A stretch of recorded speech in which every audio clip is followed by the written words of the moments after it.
It is 00:00. And you are listening to the Best of Bond with your hosts Tylord and Wubbs. I must say, it's lethal. Stay where you are, all of you. Stay right where you are. Hello, everyone, and welcome back to the Best of Bond with Wubs and Tylord here. We're going to do something different today. We're starting off our new series, reviewing each Bond movie in chronological order. How you doing, Wubs? Good talking to you today. Yeah, Glad to have you. glad to be here as always, and super excited to talk about Dr. No.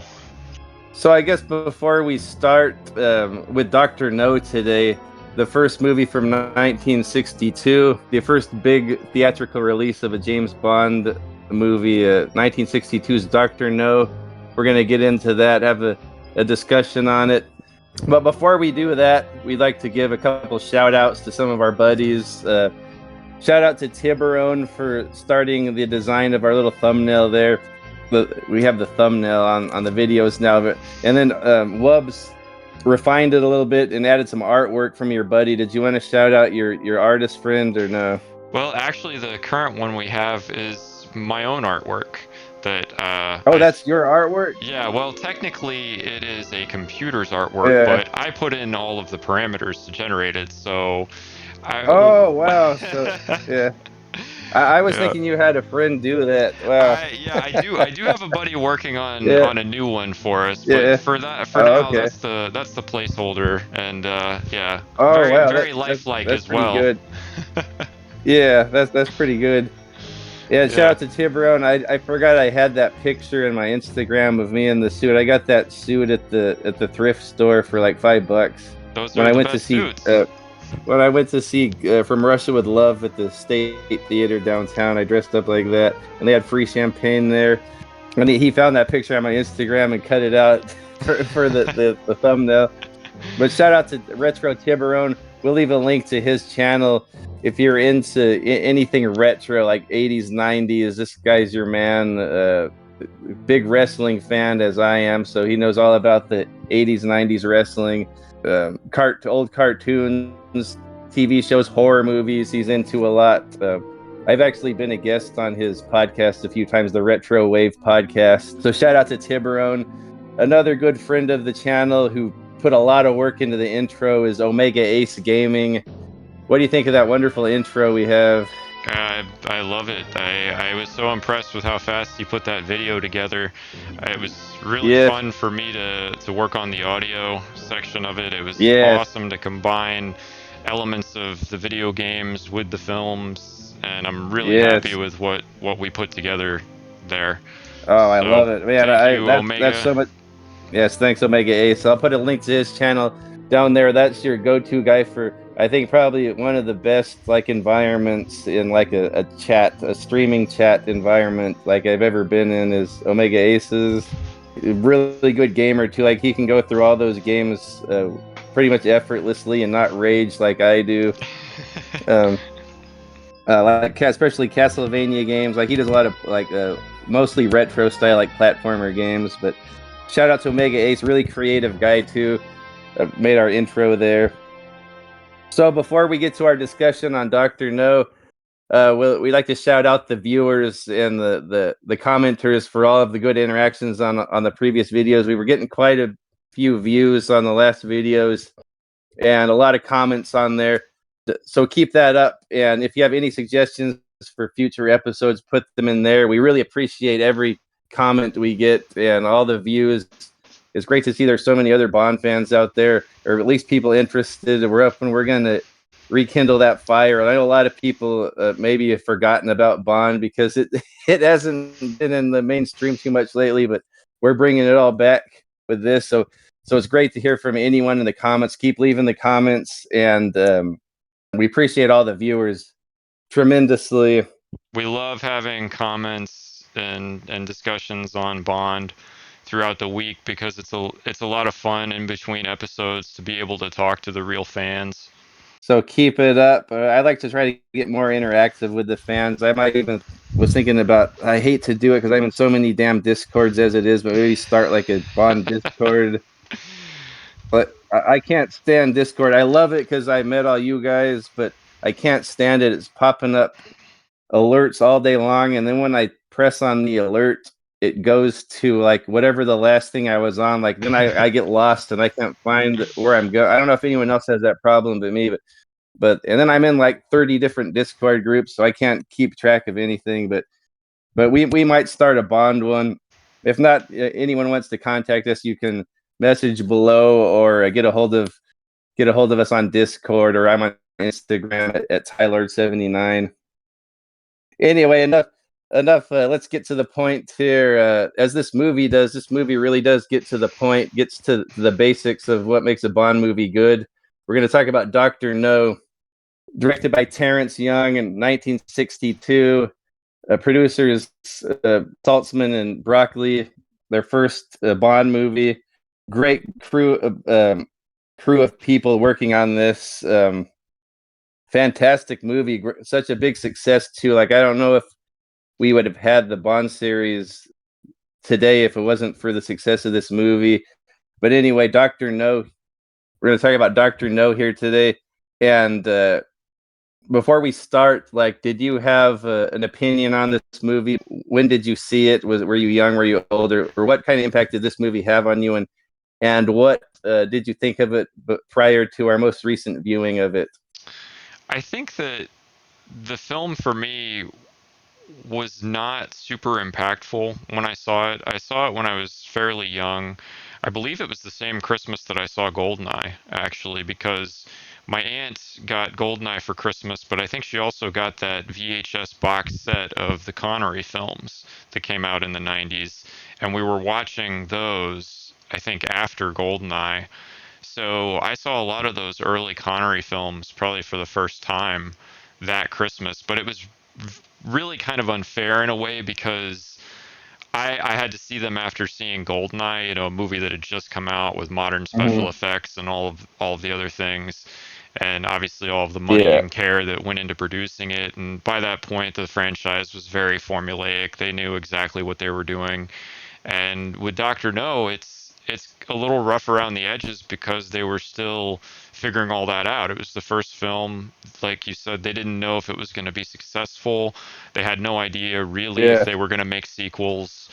And so with that being the case, it's hard to watch an action thriller like Goldeneye with all of the crazy special effects and stunt work and everything, and then watch Doctor No immediately after that.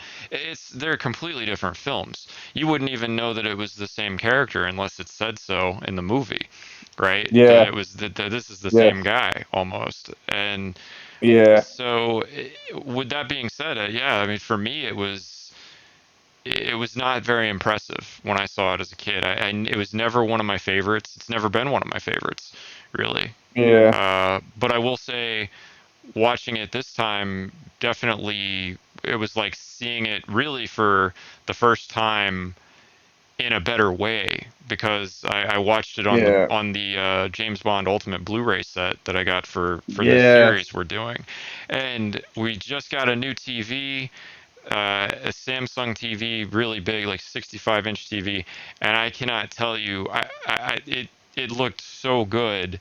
The process they did for this box set, they went back to the film negatives and they restored the film negatives with 4K scans to make this ultimate Blu-ray set.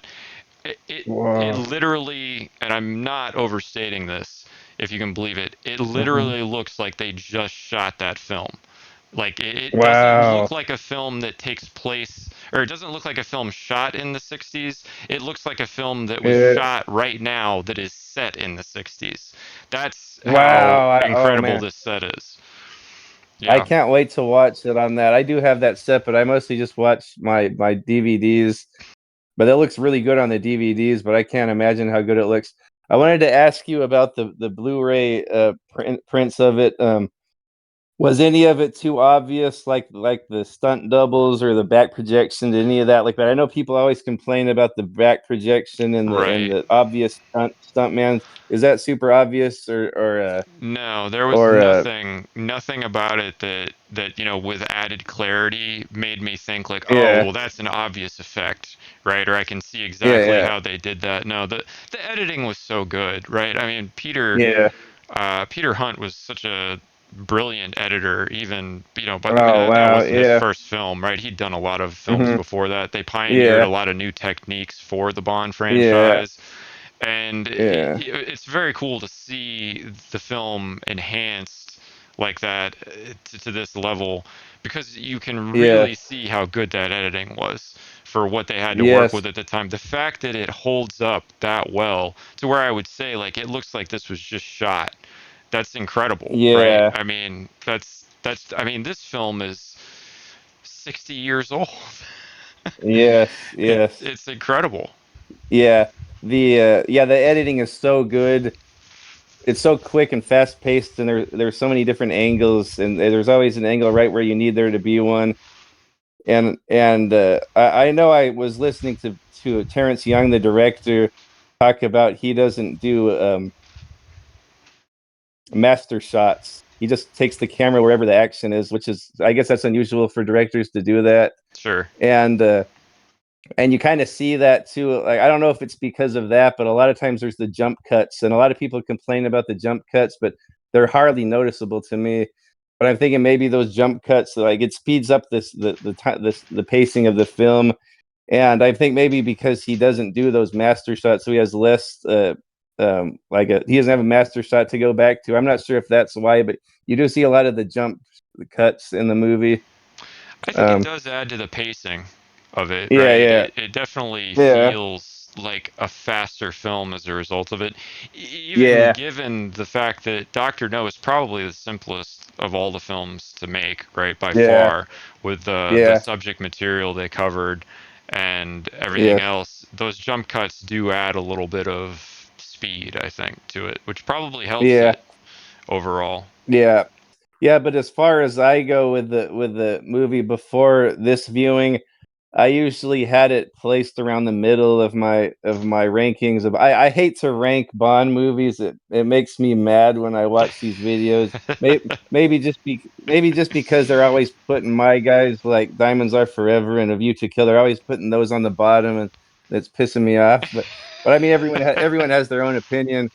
But I hate to rank these things, but it'd be like it's like ranking your kids. Like I can't. I love them Hmm. all so much. I hate rank. But honestly, I would probably honestly put this one before this viewing towards the middle.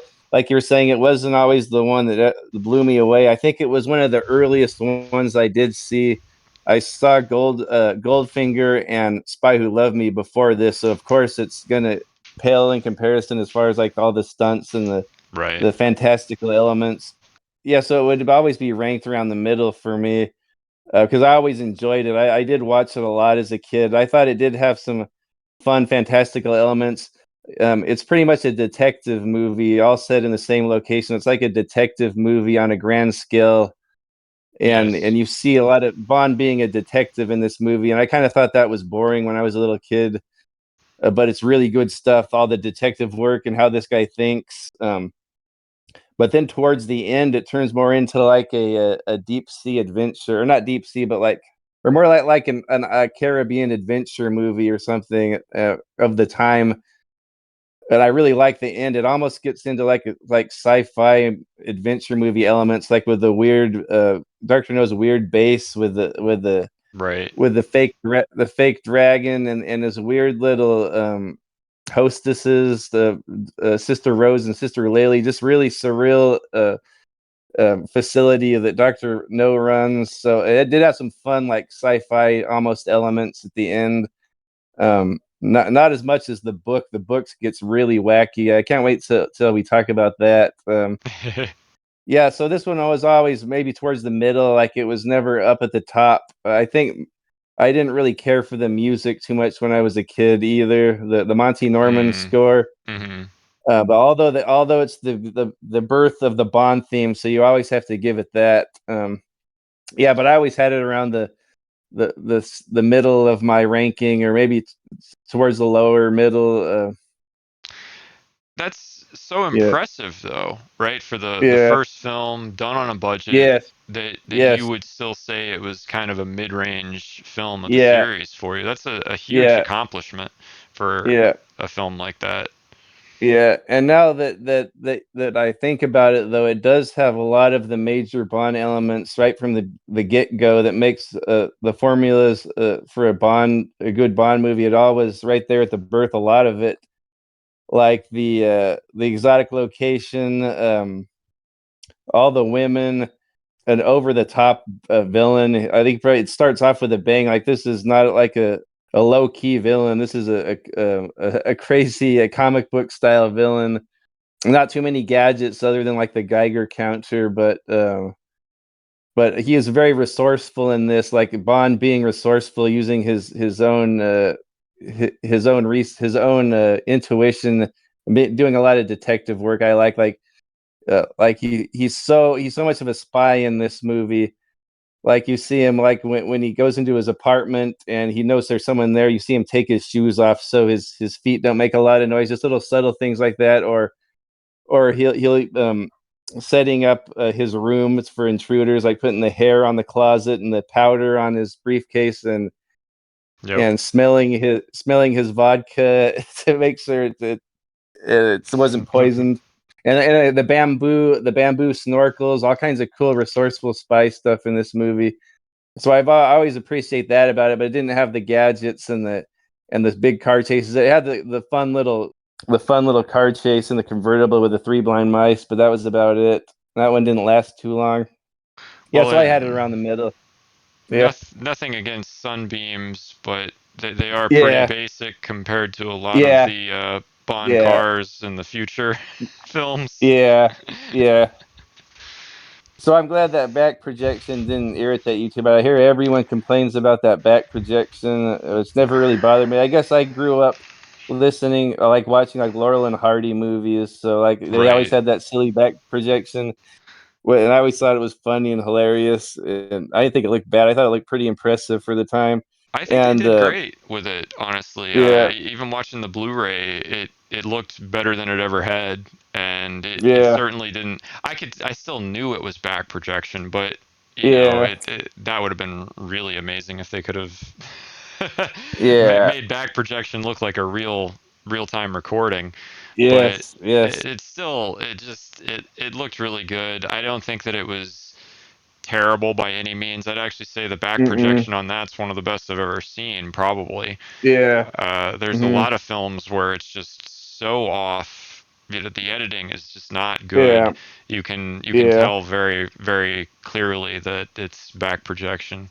yeah. And then yeah, they have him rocking around too, and his hair's blowing around. Like they did a good job with it. I agree. But yeah, but speaking of special effects, we'll talk about the opening, and this is the first time we ever see the classic gun barrel opening, which was an effect, I guess, done by our boy Maurice Bender, and then he did the title sequence too.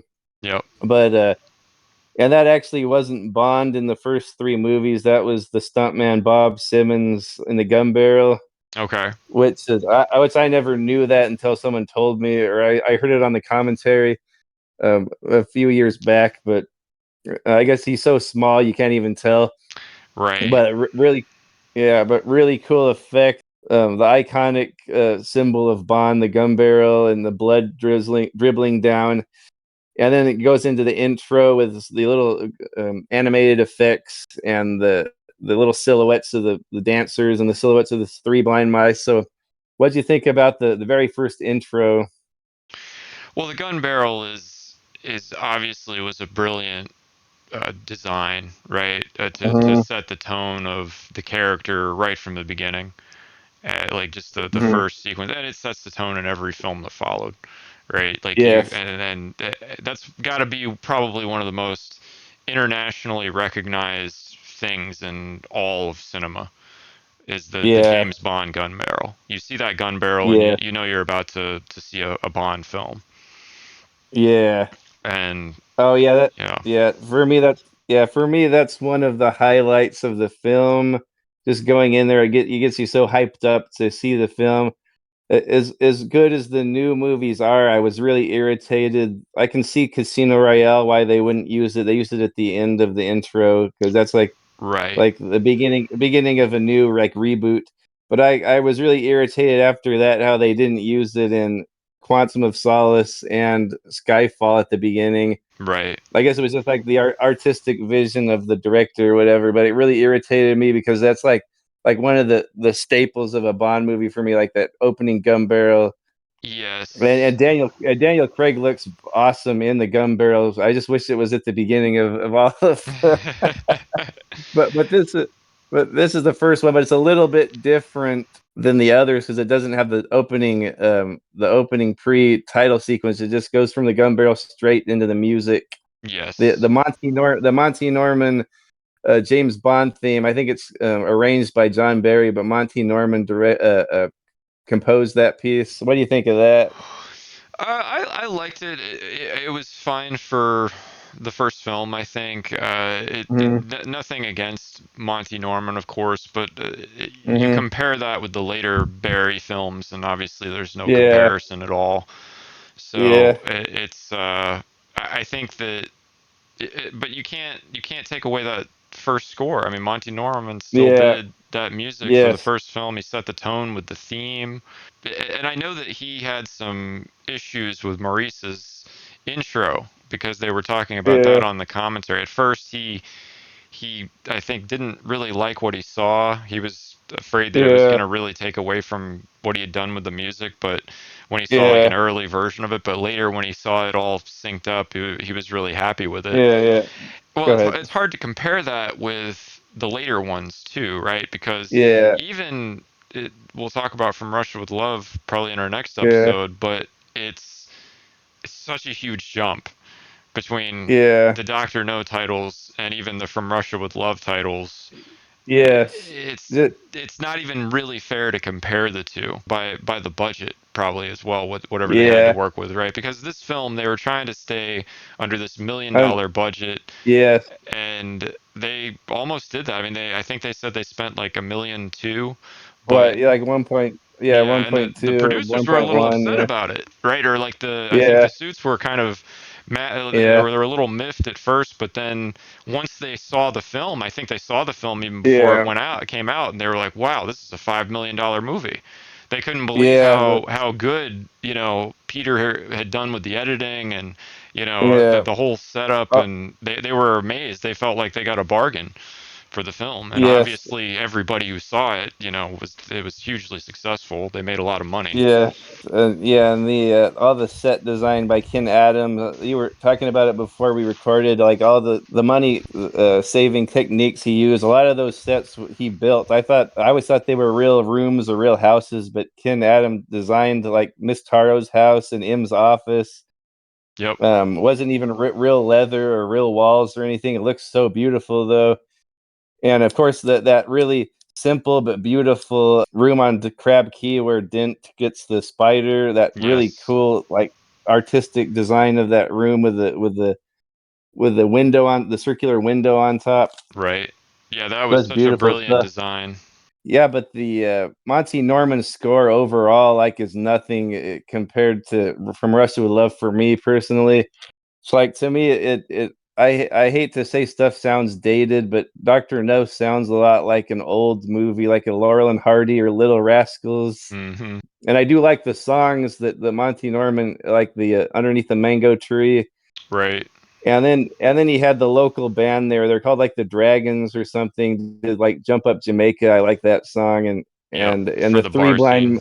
Yeah, and I like the Three Blind Mice song, and that's part of the intros too. We see the henchmen of the movie in the title sequence, like their silhouette walking along in the title sequence. Well, it's so interesting to me that Jamaica was the setting for the first film.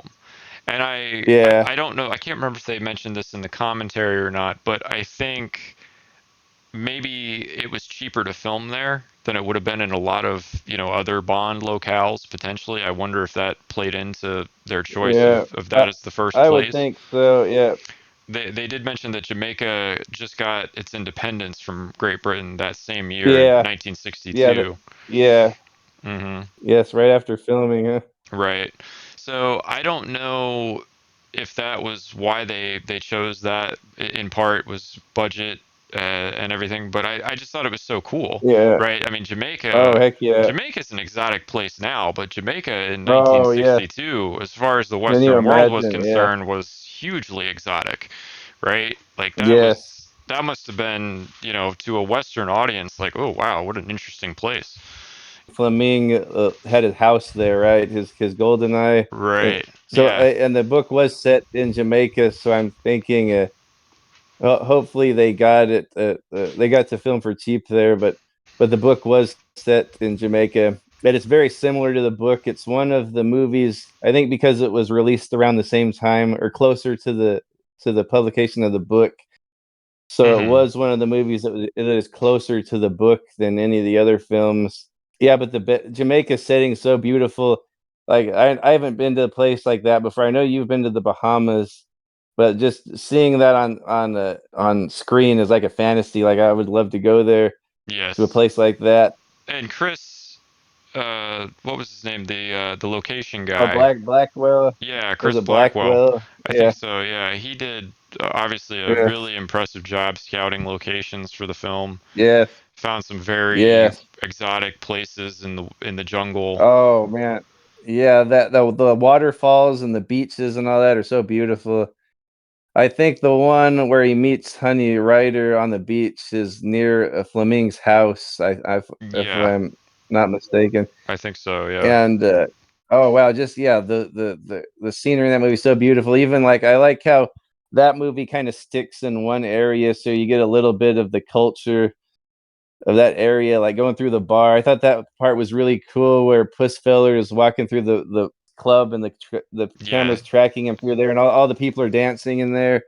I thought that was Right. super cool. And the band's playing. Yep. And And then like even like when he meets Coral on the beach painting his boat, like you hear all like the ambient sounds, like people yelling and talking, and you hear the ocean and the birds and all that. It's really cool. Sound design that well, captures the essence of the Jamaica. and the song that they used for the bar scene, the jump up from with the local Yeah, band apparently being really yeah, popular in Jamaica. yeah, The locals apparently really like that. And in yeah, that same scene, I don't know if you can tell on the DVDs, but I noticed this for the first time. I hadn't seen this before. If you look closely in that scene, you can actually see Annabelle Chun trying yeah, to sneak around and follow yeah, Pussfelder. yeah. I think on my new big TV, I noticed that. I don't know if I ever noticed that before.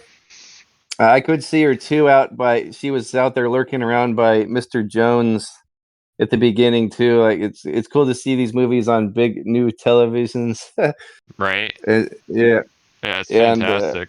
It felt like yeah. being in the film. Honestly, watching the Blu-ray, it felt like I was watching a play, like right in front of me. Wow. Like that's how real it looked. I couldn't believe it. I should have watched the Blu-ray on one of my viewings because I just watched it twice, once with commentary. I should have looked at the Blu-ray.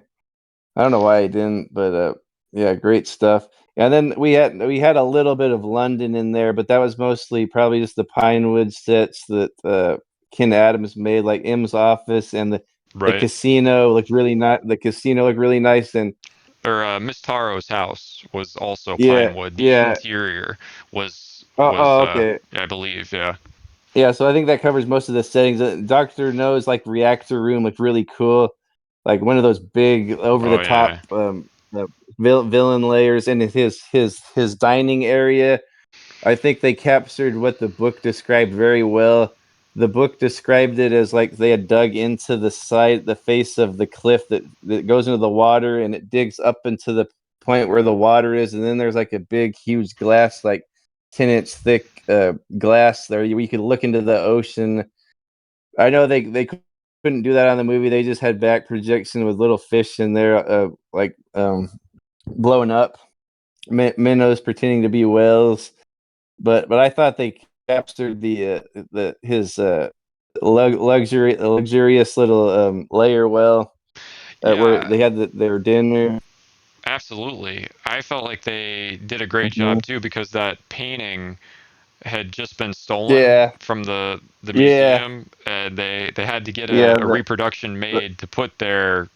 Right, they got it done like right in time before they had to film the scene. That yeah. was so cool. Wow, that was like a contemporary little bit of news that I didn't know about until I researched this movie. The Francis Goya painting Yes. of a British general that had just been stolen, and it's implying that Spectre stole it or Doctor No had stolen it. I thought that was Yeah, such a cool thing to tie it in with an I actual know. Yeah, event, yeah, and that's cool. it was so good that I watched the commentary, because I saw that, being the uncultured American that I am, and I just assumed it was Napoleon, Yeah, and the whole thing they were going for yeah. was, oh, Doctor No's got this Napoleon complex, right? Yeah, Napoleon complex. Yes, yes. uh, Yeah, and you so couldn't really see it that well on the old VHS prints or on television. You couldn't really see it that well. right. So we got a beautiful setting. I think we all agree. Great locations, great Ken Adams set designs. But then we'll get to the plot here, and I'm not going to cover the whole movie. We're just going to talk about key points of the movie. But I'll just do a brief summary of the plot. It's So John Strangways is the MI6 station agent down there, and he is investigating the some case that involves disruption of rocket launches at Cape Canaveral, with radio jamming being used to disrupt these rocket launches, and uh, and he is mysteriously murdered in the opening scene by the three blind mice. They take his body away. They go to his house and kill his secretary, who's making her daily transmission to MI6, and they kill her and drag her away. Three blind mice. They steal the files on Doctor No and Crab Key, because they know he was onto something. This John Strangways was onto this Doctor No character, like he might be the root of the problem. And I think throughout the whole movie, it's obvious that he's the root of the problem. It's just how Bond puts the clues together and ends up getting his clues together and being able to go out to this island. But Bond is there to investigate the death of Strangways and his secretary, and then overtake the investigation. And he meets up with a local expert on the Caribbean, Coral, and he meets up with CIA agent Felix Leiter for the first time. And they investigate this story. They investigate this case, and there's a lot of attempts on his life throughout the movie until they gather up enough clues to go out to Crab Key to investigate this mysterious Doctor No that owns this island, Crab Key, and that's where the radiation is coming from. And while they're there, they have more attempts on their life. They meet up with the beautiful Honey Rider, who is a shell diver. They meet along the way. It kind of turns into an adventure movie from that point on, and then ends up they confront Doctor No, and there's a big showdown at the end, a big epic, a big epic finale at the end. So that's pretty much covers the movie as it is. But I think it was a very good, simple plot. One location, one detective movie, kind of straightforward, not bouncing around from continent to continent. You kind of get settled down into one place, and it feels more like a cop or a detective story, and Bond's putting together the pieces of a puzzle. So what do you think about the plot? Fairly interesting for your average, typical sort of detective film, I'd say. For Yeah, for a Bond film, it's pretty slow, right, yeah. compared to what happens in most of the others, I would say. Hmm. So on the one hand, it's very entertaining, but again, if it's compared to the plots of the others, it's quite simple, really. Nothing wrong with that. It's still very entertaining. And I think that Hmm. it was probably, at least of the films that we've seen so far and that they've taken from the books, I think that it was probably the best one to do as a first film, just to try it out with a lower budget, right? It was a Yeah. good plot to take. You can comment more on that, like how much of the book translated to the film. Yeah, that's like I was saying. It's probably one of the closest adaptations. I think probably OHMSS is probably the closest. But this is up there though. Like I'm thinking, like the material was fresh right then, so they weren't going off in this weird direction they did like in the 70s and the 80s, where they just like disregard anything from the book and do Right. their own thing. Even a little bit before that, like You Only Live Twice didn't really follow the book too much. Um, but the earlier ones from Russia with Love, Dr. No, Goldfinger, they were all released closer to the time of the book's publications. I think that might be why they're a little bit closer. Like I said, the book gets really crazy, so I don't think they could have forwarded some of the stuff that was in the book at the end. The finale of the movie is nowhere near the excitement level of the book. So Doctor No, his island, there's a rare bird there in the book, and they don't cover it in the movie. I think it was cut from the movie, but the bird crap, they mine it there. Doctor No mines this really rare bird crap. Okay, I'm saying too much, but his death involves bird crap. But anyway, Bond goes through in the book. He goes through that obstacle course, and it's meant to be an obstacle course. I was always confused about that scene where he's trapped in the cell, the easily escapable cell, Right. and he goes out through the tunnels, and there's the water and the heat and everything. That was meant to be an obstacle course that Doctor No designed for him to test the willpower of a human. And Oh. he would come encounter with like spiders and animals and obstacle courses. I'm thinking Doctor No would be the book I would want to make a video game after, because after Interesting. that, like you can't. He gets through the maze in the book, and then in the movie he just sneaks out into Doctor No's reactor room, and he kills a guard, takes the outfit, and that's the end pretty much. But in the book, he sneaks out of this obstacle course that goes on for days, or goes on for a long time, and meanwhile Honey Rider is captured and tied down for the crabs to eat her. And so there's like a lot of tension to get out of here and save Honey and kill Dr. No. He at the end of this obstacle course, I'll just say, like, he goes out into the ocean, and there's a pin. It goes into the ocean, and there's a giant, some kind of creature in there. I don't want to give it away, but he fights with a giant creature. So I don't think they could have afforded that. They couldn't have afforded that in the movie. Right. And then Doctor No's look. I love the Joseph Wiseman look they gave Doctor No. It's iconic. But the book of Doctor No was really almost sci-fi. He had like glass contact lenses. He had black eyes. He had claw hands, like big like pincher hands. And he just had a really weird look. And he wore a weird like an Asian robe. And when he walked, it was like he was gliding along like a ghost. The description of Doctor No in the book was really amazing. And he had like big robotic claw hands. So I think with what they had though for $1 million, like you said, it looks like a $6 million movie done with 1.1 million or whatever. And I guess they didn't get a lot of that until the very end. So Right. most of that movie, I think they made under 1 million.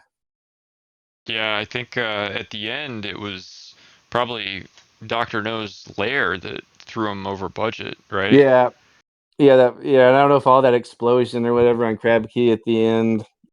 Well, they did that with Yeah, the but great. miniature because they talked to the miniature guy about Oh, that. okay. Yeah, the explosion was Oh, right. Yeah, actually done with miniature. Not that that wouldn't be expensive to do as well, right? I yeah, mean, you got to do some very, I'm sure at the time, very yeah, complicated modeling work to make that yeah, yeah. pass for a real location and then blow it up.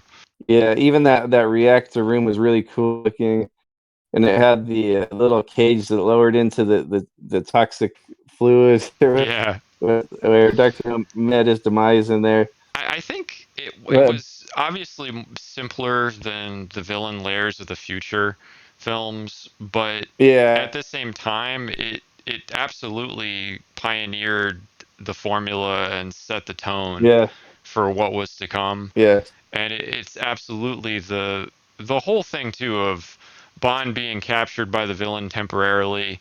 The villain discloses the plan, right? Bond knows Yes. what's going on, and the villain, of course, is Yeah. so cocky. He thinks like, I'll kill this guy when I get round to it, but I'm in no hurry, right? Yeah. Like he can't do Yes. anything to me. And then, of course, Bond escapes Yeah. and stops him and messes up his Yeah. plan. Yeah. I love it. Yes. And it never gets old, right? I mean, we've seen it No, 25 no, no. times or however many Yeah, it films never we've had gets it. old. It never gets old. No, it doesn't. Yeah. But yeah. But speaking of Bond, we'll talk about Bond now. Sean Connery's first appearance as Bond in the very first movie, and I think he hit it out of the park with this. I know Ian Fleming wasn't crazy about the casting. I don't know if he thought he was too like lower class or middle class or rugged or rough around the edges to be a more elegant, sophisticated Bond. But man, I think he grew to like Sean Connery though in Fleming. But as far as I'm concerned, like this is my favorite like type of Bond. This guy because he can pull off elegant. I don't know if it's from the coaching from Terrence Young, who's a very elegant, classy guy. Right. But Sean Connery just pulls off that elegant, classy look. But at the same time, he does have like that rugged, like lower middle class, working class vibe about him. Like really strong, really big, really Yep. dark features. Like he almost has like an ethnic look to him in this movie. Really, really big, strong guy. And I think the producers Saltzman and Broccoli were talking. He's big and strong looking, but he moves like a cat. Like he just moves with so much grace with his acting too. I think he didn't need any like 3 or 4 movies to settle into his role. I think like he nailed it on the first one with Yeah. this movie. And even though he changes a little bit over time, like he's more down to business in this one. Like he's okay, let's go to Crab Key. We got to get all this taken care of, but like he doesn't. There's not a lot of playing around with him like later on in the series. He's more down to business, but he still will tackle the ladies when he can, Right. and he has all the vices. I don't know if that would have been a point of contention back then. That the main hero of the movie has so many vices. Like he's smoking at the beginning, he drinks all the Yep. time. Like even when he found out someone had tampered with his room and poisoned his vodka, he like reaches into he has a backup vodka that's not poisoned. And if he pulled it out of his case or his drawer or something. So he's always drinking, always womanizing.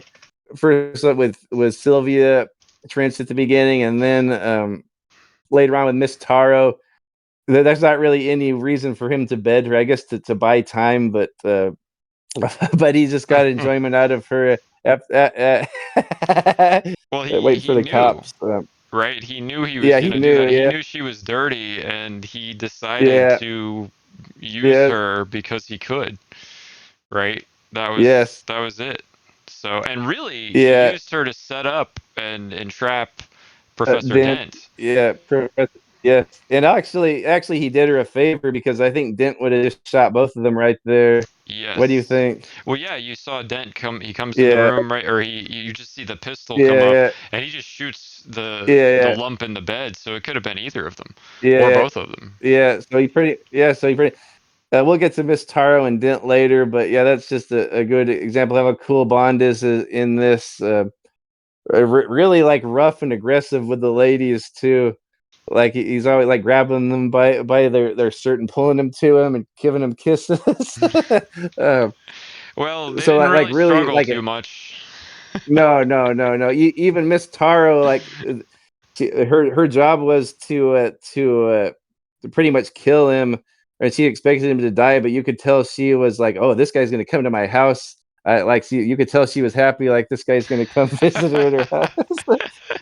But even all the women in this movie, I just love it. Like the receptionist at the hotel, he walks Yeah, by her, and that cute receptionist in there, she's like checking him out, like she's getting all right. wet, checking him out. Uh, This is such a stud of a man. Like he looks so good in his suit, and even with his shirt off, he's so built. I think he was a former bodybuilder. He's just like such a good physique with his shirt off. that receptionist could have been a Bond girl. She was Oh beautiful. yeah, The yeah. receptionist at Oh the yeah. hotel. Yeah. I don't know if you noticed, but she had a nice little junk in the trunk. Yeah, I'm pretty sure everybody noticed. Yeah. Yeah. The yeah, the women. We'll get to the women later, but yeah, what do you think of Bond in his first outing, Well, Sean Connery? you can't take anything away from Sean Connery, right? Again, he Yeah, defined the character so well and defied a yeah, lot of people's expectations. I think, like you said, Fleming didn't really think much of him at the beginning. He probably, like you said, yeah, probably wanted someone, more sophisticated or from, yeah, a more upper class family. Sean Connery came from a yeah, very poor family in Scotland, yeah, and Fleming may have been, perhaps a bit put off by that. I don't know, but yeah, I wouldn't be surprised if that was the case. yeah, But it doesn't matter because everyone to this day thinks of James Bond as Sean Connery, right? Like he is always the yeah, Bond that every Bond is compared to, right? He always will be. yeah, There's yeah, you can't take anything away from him. Even in this first film, like you said, he did so well. He gets right into the character, and yeah, he just continues on from there with the series, as we'll get into later, of course. But not a lot yeah, changes from yeah, like what you said, like the way that he defined the character in this first film, the way he deals with the villains and the women. It's very consistent for yeah, the rest of his yeah. films. And I noticed that he does later on, especially with Roger Moore, and maybe later on with Connery. Like he was the guy, like he was never going to get a scratch on him. Like he'd always have his hair was always nice, and he would never, but never Right. get a scratch on him. But in this one, the very first one, he got beat up, he got bloody, his hair is messed up, he got bloody knuckles from beating up people. He was all bruised and battered at the end. So that's kind of something that sort of changed over time up until like Timmy or Daniel. Usually Bond never had a scratch on him. Right. It was that I kind of like that though, because it was more real. Yeah, The escape from yeah, his prison cell that involved getting yeah, electrocuted and then climbing through the super hot pipes, burning his hands, and then the yes, the fights that he's in at the end of the movie. That it makes sense that he was, wearing a torn shirt and really yeah, dirty and bloody. yeah, So absolutely. yeah, yeah. So yeah, Sean Connery. That I know we've talked about our favorite Bonds before. He's neither of our favorite Bonds, but he was great. I think as the first one, and certainly Mhm. very entertaining to watch. And I'm glad that they picked him, frankly, Oh, me too. Yeah, for the I'm role. wondering I'm wondering if they had picked like I know Fleming wanted Roger Moore back then, or what didn't he even want like Albert Finney, I think so. I think that or that might have been the producers. Yeah, maybe one of the, but do you think it would have wow.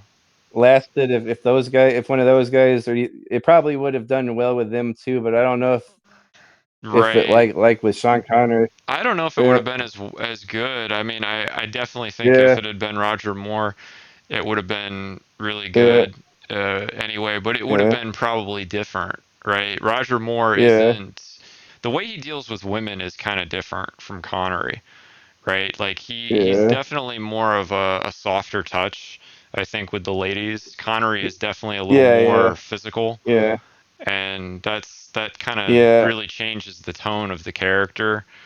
Roger tries Mhm. to lean more, I Yeah. think, into the charm. That's what it is. Like he really Yeah. tries to play off that suave, Yeah. super spy charm more than the physicality Yeah. that Connery did. Yeah. Yeah. Other than the Man with the Golden Gun, I think they were trying to get back to that when he's slapping around Maud Adams. I think they were trying to Yeah, get back to the Sean Connery, but it right. kind of seemed like awkward and hard and kind of difficult to watch that. Right, it did. It felt like mom and Yeah. dad are fighting. Yeah. I kind of wanted to leave the Yeah. room, right? Yeah. Yeah. No kidding. But when you watch Connery do it, you're just like, oh, that's just mom and dad. That's what they do. Yeah.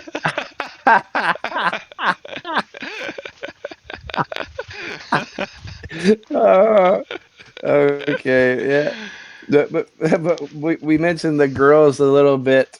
We'll get into the girls. What do you think about the girls in this movie? We start off with Sylvia Trench at the casino he meets. Yeah. And she's a card player and a golfer, and she's good at, I guess she's a cat burglar too because she can break into his house. What do you think of Sylvia? Well, I think she's a multi-talented girl, and the the uh, the talent speaks for itself, right? Yeah. What a beautiful woman they found to play her Oh in, yeah. and such a cool intro scene with the casino. I mean, really, arguably the casino scene is the most important scene of the film, given the franchise that was built out of the movie, right? Just Yes. that establishing over the shoulder shot of Bond, where you see Sylvia losing to this unseen guy. This beautiful woman is Yes. losing her money in the casino to this guy, yet Hmm. she doesn't seem too exacerbated by it. Mostly she's intrigued, and that's because he's James Bond, right? Who wouldn't want to Yeah. lose their money to James Bond? Particularly a beautiful woman. Gave her an excuse to talk to him. Heck So, yeah. yeah. Yeah.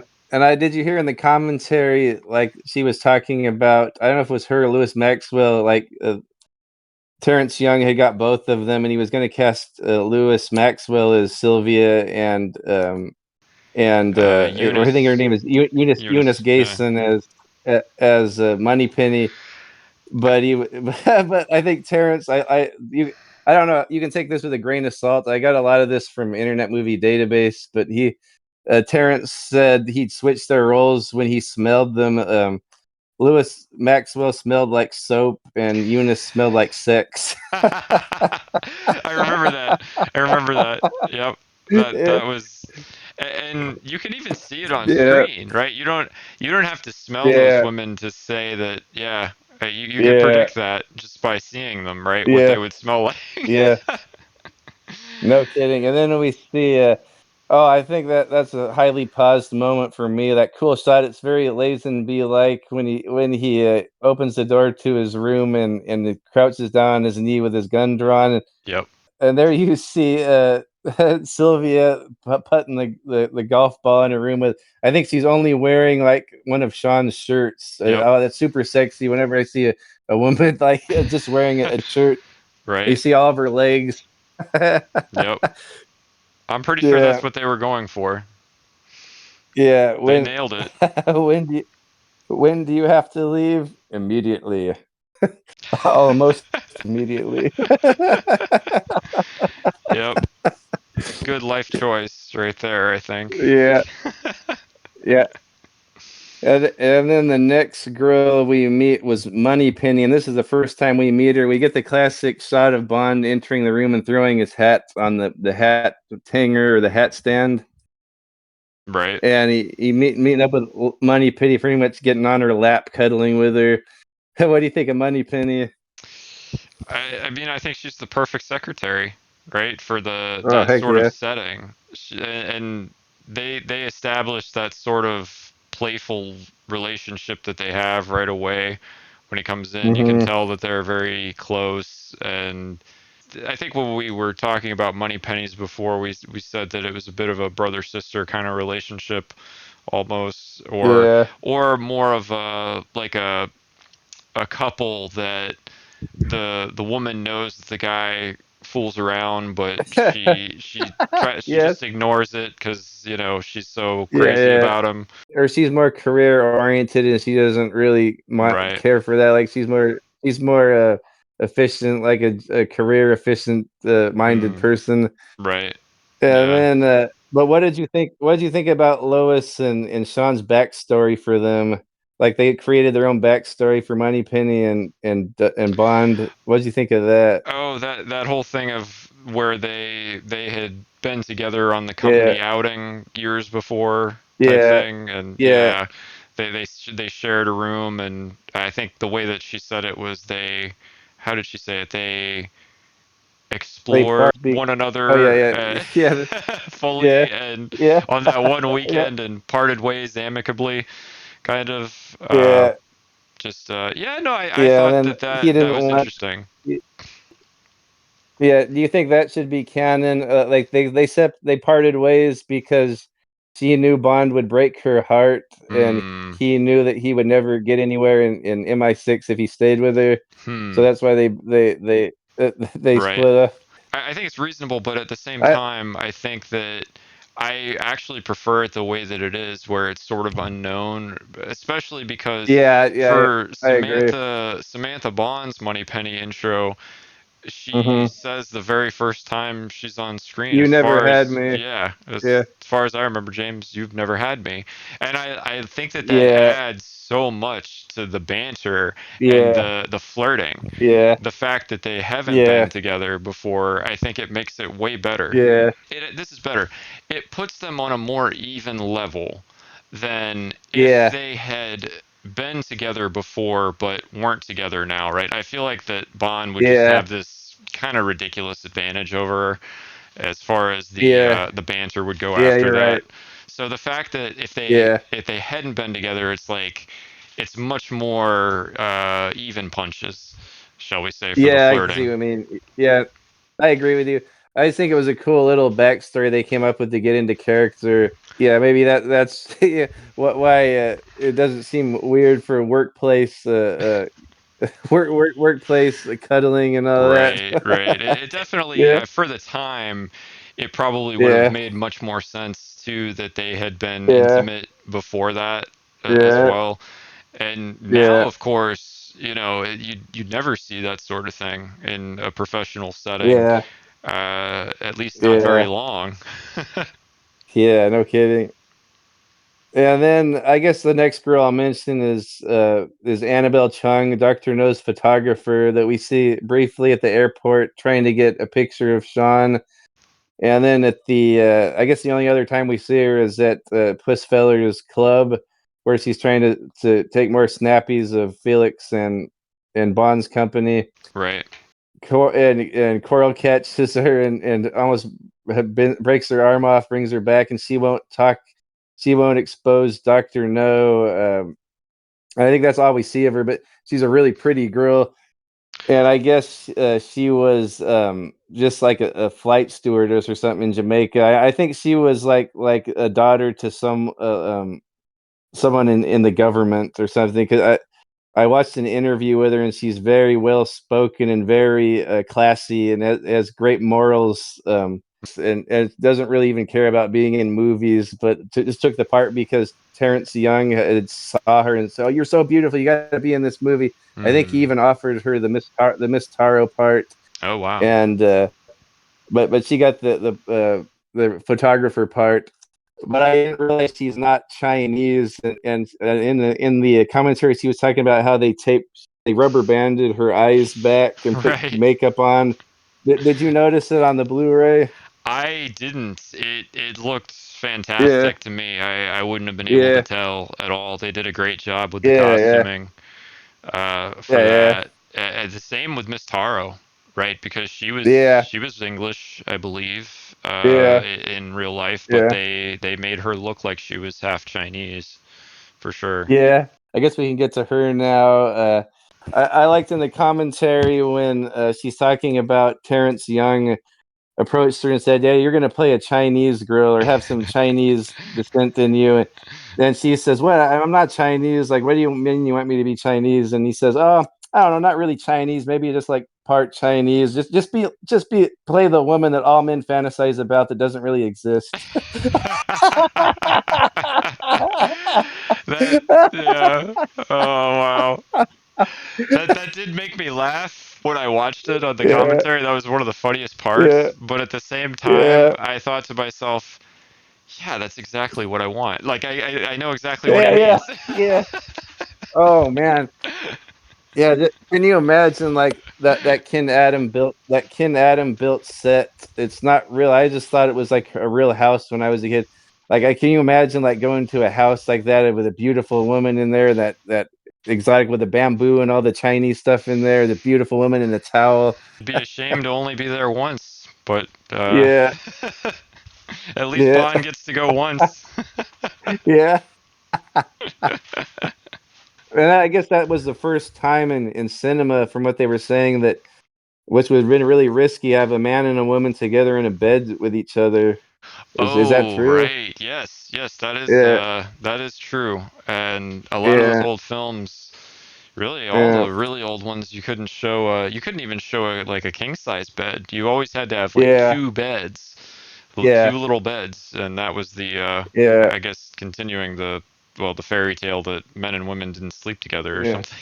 yeah, yeah. Um, but Wait, it was so clever though the way that they shot that scene, right? With yeah. Bond in the bed, in the mirror. Hmm. You could see him in the mirror, and she was sitting in the stool. And just that Yeah. back and forth, it doesn't take more than what, maybe a minute of film. They spent 3 days filming that scene, I guess, to get the Oh angles right. wow. And Oh, or she's putting her because, makeup on or right, something. she's Yeah, doing the yeah, makeup, right? And yeah, then he yeah, pulls her into the bed, which is a little yeah. risque, right? But I He says, guess, "I yeah, yeah, that got yeah, past the censors somehow, I guess. yeah." That's right. Yeah, yeah. He's so rough with her too. Like she's doing her nails, and he says, "I need to call a cab." And she goes, "I thought you drove." He says, "Oh, my car won't start." He goes, "Oh, that explains." She goes, "Oh, that explains what she's doing her nails." And then he grabs her by the lapels and pulls her into him. Like that explains what? She goes, You need a cab." Yeah, he's still playing along that he doesn't know that she's dirty. Yeah. Yeah, when he first meets her outside of the chief secretary's office, she's spying on him through the keyhole, and he's like, "Well, that's a nasty little habit, spying on people through keyholes." She goes, "Oh, I was just looking for that file. I hate how stuff gets lost around here." Right? I guess we'll move on to the main Bond girl of the movie, Honey Rider, the iconic Honey Rider, played by Ursula Andress. Yeah. And voiced by our gal Monica Vandersil. I think I probably prefer Miss Taro to Honey, like personally, but man, what's her name is so photogenic. Ursula Andress. Every single scene, especially the close-ups, like it just looks like a painting. Like she's so beautiful, and her Right. body is so beautiful. She looks like an athlete. Like she looks like she could have been an athlete or something. She has such a good body, and that little bikini she has on. And I know she was always confused why everyone liked that. Like, why does everyone like that so much? All I do is just stand there with shells, and I have a bikini on. The bikini's not even that small. Why is everyone so excited about that? You think she'd know men better than that, Yeah, especially by but then. She was already married. yeah, yeah. But I guess in the book, that scene right there when he wakes up, she's naked. Mm-hmm. Yep. Yeah, and Flamingo likes to go into details a lot. No, yeah, I'm sure that wouldn't pass the censors. I know they even wanted Sylvia Trench to be nude when he walked into the room, Really? but that didn't pass the censors. Yeah, Wow. yeah. No, but see, I'm happy with the bikini. That's good enough for me. Yep. To get the film Yeah, produced at least, right? That's yeah, yeah. not a bad concession. No, yeah. So, what do you think about Honey? Yeah, I think it was Kirk Douglas that convinced Ursula Andress to take the role because they read it, I guess, Wow, at a party or something together. It was like a group of wow, like yeah, Ursula, her husband, and Kirk Douglas, and he apparently convinced her yeah, to take the role. She wasn't going to do it initially, yeah. but they thought it was pretty funny and just an interesting sort of script. So, and she wasn't really famous Wow, at this point at all. This movie apparently was the movie that really made her famous, yeah, and you can yeah. see why. I mean, she did a great job. She was terrified Hmm. apparently during the filming. She was very nervous for any of her Yeah, lines. Interesting because she, they did the dubbing of her voice as well. So like none of her audio is actually used in the final yeah, film. And I wonder if they yeah. had known they were going to do that at the time or if that happened later. Do you know? I'm not sure. I know she had a thick accent, so I'm guessing that, but it doesn't make any sense because Sylvia Trench, Eunice Gayson, like didn't have an accent, and they dubbed her over. I don't know. It might just be like maybe back then all of those cameras were, yeah, the Oh mics yeah, probably the cameras are so loud it would probably make so much interference, and probably all the ambient sounds. Maybe they just overdub everything. I right. know there was the sound designer. There was two sound designers, and I think even Peter Hunt did some of the sound design. But I know they had to grab who was it from another department. They had to grab him over to do be the second sound director. But I don't know. They could just have overdubbed the whole thing, and maybe she wasn't available. I don't know. Right. I didn't look into that. Well, it's just interesting to me that in terms of the actual filming of the scenes, if Ursula Yeah, knew or didn't know that her voice was going to be dubbed, it might have, if she had known, yeah, maybe it would have made her a little less nervous for the yeah, filming. But none of yeah. that comes through in the film, fortunately, right? Like, you can't No, tell. She seems like a very no. together, capable actress. She doesn't. Yeah, There's nothing that you wouldn't really know she was really that nervous during the filming. no, her acting's really good to me. Like she seems really genuine, and like you said, the dubbing is perfect. And when she's giving her story about the tarantula or the Black Widow killing the Right. guy that raped her, Yep. like really good acting from her. Yeah, very dark And story, and right? For a Bond girl, yeah, like an origin yeah, sort of story right from the beginning. Like, a lot of them aren't yeah, aren't nearly that. The yeah, characters aren't nearly that developed for a lot of the Bond yeah, girls. So I thought that was kind of yeah, interesting that they did that right in the yeah, first film. yeah, Is that yeah, the case in the absolutely. book as well? I was going to ask you. Yeah, same thing. Yeah, I think she was taking advantage of her rape by that guy. Like he owned a plantation or something, and then she snuck in and put a spider, and then it went into more detail on her backstory, and it took him a long time to die. I think she mentioned that in the movie. Yeah, a week. Took him a whole And week to die. yeah, and she was raised by like servants, I guess, in the book, Mm-hmm. and she's kind of like a wild like feral girl. Like she lives in a little hut. Like she talks to animals, like animals like her.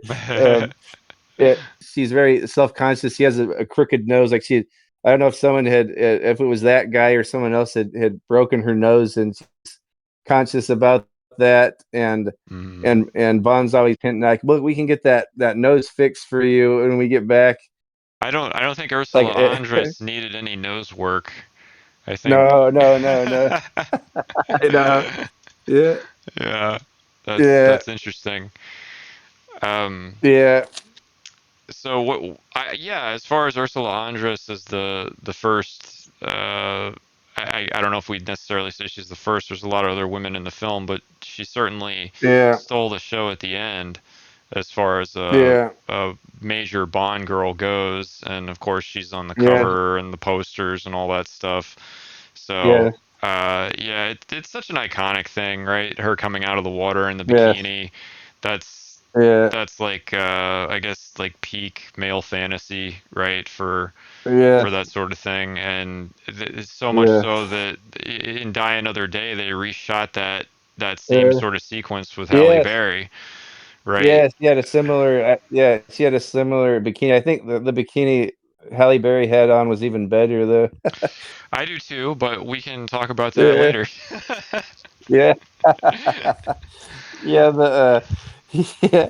I guess before we get too excited, let's move on to his friends in this movie. And he had a couple good ones. Starting off with M. This is our first time we ever see M, played by Bernard Lee. Like I said, he's my favorite M, and we got to see a cool little scene with him where he's scolding Bond about his gun, and brings Major Boothroyd in to give him a PPK to replace his Beretta. It's kind of funny to see Bond like he almost is being scolded like a little kid, but he's talking about But on your copy, does he say MI6 or MI7? Because certain I guess he recorded it. Since I took over MI6, we've had a casualty drop of agents or whatever he says, or Yes, a 40%, and a 40% 40%. reduction. Yep. reduction. Yeah, and I plan to keep it that way. Right. So you're not gonna use that damn Beretta that jammed up on you and sent you to the hospital. In the version I have, he says MI6, but I see a lot of versions he says MI7. I guess they didn't want to insult the real MI6 at the time, so they called it MI7. What did your copy say? Oh, it definitely said MI6 because I Okay, cool, certainly cool. would have noticed if it said 7. Okay, cool. Okay, cool, cool. Yeah, yeah. Yeah, because uh, a couple of prints I've seen, or I don't know if it was mhm, television or prints I've seen, he says MI7, but you can tell it's overdubbed. Like you can tell his lips are saying six, but is it seven? mhm, right. So I don't know why like they didn't have permission or they didn't want to insult the real MI6. I don't know what the point of that was, Maybe they had to but do what that. anyway, Maybe they had to do that in certain areas. Like maybe countries. Yeah, yeah, maybe they maybe had to you're do right. it in Yeah. Britain or something. I don't know. Yeah, maybe, yeah. But I'm glad we got the real deal for Yeah. our copies anyway. Pretty that much the only scene with M, but what do you think about M's first appearance? I thought it was great because it immediately again it establishes Bernard Lee established the character right from the get go as Yeah, a sort of yeah, all business kind of boss. Very yeah, he's it's interesting his relationship with Moneypenny is so interesting relative to Bond because Moneypenny is the fun flirty coworker and Bernard yeah, Lee is the taskmaster, right? Like he doesn't yeah, care. He doesn't care how cool Bond is. He doesn't care about his charm. He doesn't care about his wit at all. He thinks yeah, that, in fact, it's just, he views all of that as a waste of time, right? Where he could yeah, be out there doing the work, right, and for yeah, England and all of that, and yeah, it's the sort of thing of like a father thinking that his son is a bit of a fool, and yeah, probably he could use his time so much more effectively than he does, but he chooses to yeah, waste time cavorting with women and yeah, going to parties and things, and like, yes, just that's yeah, the sort of vibe I get from Bernard Lee right from the yes, beginning, which makes yes, perfect sense absolutely. for a commander of a spy organization, right? Of Yes, course, he would be all about the business all the time, right? And yeah, and I loved his whole thing of not only does he establish himself as a taskmaster right away, but he also has this unapologetic uh, view of Bond's safety right away with this yeah, whole yeah, exchange with the Beretta because he doesn't care yeah, how much Bond likes the gun or the fact that he's yeah, used it for what did he say 10 years or something like a long time. yeah, It's like he has no sentimentality about him at all. He's like, no, it's yeah, impractical, it's unreliable, and we yeah, have better weapons now. The CIA swears yeah, by the Walthers, right? yeah, The Walther PPK is like it has a delivery like a brick through a stained glass window, right? Like that's yeah, how they said how he said yeah, it, right? It yeah, just has them Boothroyd. a lot more power than that Italian gun that Yeah, had the Beretta that yeah, they claimed had no stopping power at that yeah, caliber. Yeah. wasn't Boothroyd taking a little jab like, "Oh, that's suited for a woman's handbag or something." Right. Yeah. Bond looking Yeah. down at it like he's losing an old friend. Oh, yeah, yeah, yeah, yeah, And then of course at the end, well, M also said like you said, 40% reduction in casualties since he yeah, took yeah, over command of MI6, yeah, and it's like that's where you can see like, all right, this guy is a tough taskmaster, but he actually cares about his agents. yeah, And yes, he's not going to outright say that, but yeah, his actions speak louder than the words, right? yeah, yes, So it's unlike Judy Dench, who later says, hmm, I won't, I'm not afraid to send you to your death, but I won't do it on a whim. It's or I have no yeah, compunctions yeah. about sending you to That's your sort of death. Yeah, right. Sort of yeah. That's similar, kind of right? similar though. Yeah, yeah, Yeah, yeah, yeah, but in a different way. yeah. Great, great So stuff. Yeah, I loved it. I think Bernard Lee, Lois Maxwell established MI6 perfectly right from the beginning. I also wanted to mention the contact at the MI6 radio headquarters who Bond interviews later, right, had this very. Oh yeah. I mean, he had a very Yeah. Q like. He was kind of like Q, right? He was Yeah. obviously a nerd, right? He ran the radio Yeah, he was a nerdy division. guy. Yeah. He knew about all the tech Yeah. stuff, and I thought that was Yeah. kind of cool that they had a character like that in the film, even though they didn't have Q yet. I was thinking to myself watching it, I was like, wow, this Yeah. guy really reminds me of the modern Q in the Craig films. He's like very simply got the glasses. Yeah. He's, knows, he works with the computers, the radio equipment, all that stuff, And so I thought, I Yeah. wonder if this guy actually, in some way, inspired the modern Q. I don't know. Just a thought. Yeah, he's such a contrast to Bond. Like, not to be racist, but like most like Englishmen, you think like being prissy and nerdy, like the upper class ones. Right. Like he's like the opposite, almost like the opposite of Bond. Like Bond is kind of rugged and tough and big looking. Right, right. He's definitely, like you said, he's Yeah, got more of that lower middle class vibe about him. Like he's been in a few yeah, yeah, scrapes, that sort of thing. yeah, yeah, Yeah, yeah. absolutely. And then also when we're over there in Jamaica, we meet Coral, probably one of my favorite Bond companions. What is his name? Oh, That actor. He's a yeah. really good actor. Hang on, I've got it That here. that guy just seems so. He just seems a Kitmeister. What's his Yeah, name? John Kitzmiller. John Kitzmiller. Yeah, John Kitzmiller. Yeah, man, what a like such a natural actor. Like he doesn't even seem like he's acting. It just seems Right. like a real man. Yeah. Well, I was gonna say he seemed like he was straight from the docks, right? In Jamaica, like Yes. it's like they went out and Yeah. just grabbed a guy who had a boat and was like, "Hey, you want to be in a movie?" Yeah. Like that's what it's like Yeah. watching him. He's so natural in the role. Yeah. Yeah. Oh, yes. So Coral's the expert on the Caribbean, and he was working with Strangways, and they may have been on to Crab Key, and you could tell Corals doesn't really want to go to Crab Key. Like he's a really loyal companion, like a hard worker, but you could tell he has like a superstitious side to him. So he doesn't want to go to Crab Key because he's afraid of the dragon, and every time they mention Crab Key, like, oh, we have no right going there, and Bond's, I want to go to Crab Key now. Because I think from the beginning, Bond knows the crab key is the root of the problem, but Quarrel doesn't want to go. But it's kind of cool. Like he's superstitious, and the poor guy's gonna die, but he ends up saying, "Fine, I'll take you." Like there's no one else can navigate these waters like I can. I'll take you, even though like against his better judgment, he didn't Right. want to go. Yep. He And doesn't want to do it. what's with his accent? Is he supposed to be Jamaican? He always just sounded like an American to me. Yeah, I'm honestly not sure. Let me see if I can find that out because I've got him here on IMDb. That'd be interesting because you're right. He does sound more American. The one of the lines he says, I like to use a lot of Bond lines. I've seen them so much in everyday life. I use lines from Bond movies. A lot of times when people say, "Oh, hi, Steve, I'm a friend of your cousin's," I always say that. Well, ain't that something? I like people with friends of people.